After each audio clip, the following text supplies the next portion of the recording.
እሺ ሰላም ብያለሁ ቤተሰቦች። ዛሬ በእድሜ ታናሹ ዲያቆን ሳሙኤል የወደፊት የቤተክርስቲያን አገልጋይ የሆነው ልጅ እንዲሁ እንደምሳሌ ያው የማስተምረው ልጅ ስለሆነ እሱን ይዤላችሁ መጥቻለሁ። ምነባ የሚለውን አብረን እንላለን ማለት ነው። እሺ ምነበሃ ቅድስት ቤተክርስቲያን ቅድስት ቤተክርስቲያን ጎበዝ ልጅ ስርጉት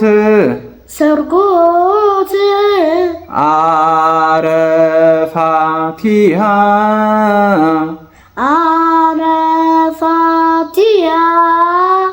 ወቲሃ ጎበዝ ልጅ ወስዕልት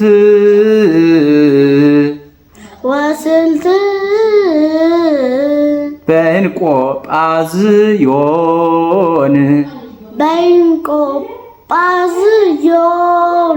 ጎበዝ እምነበሃ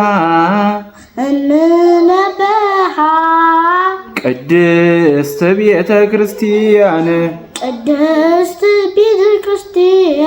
ጎበዝ ልጅ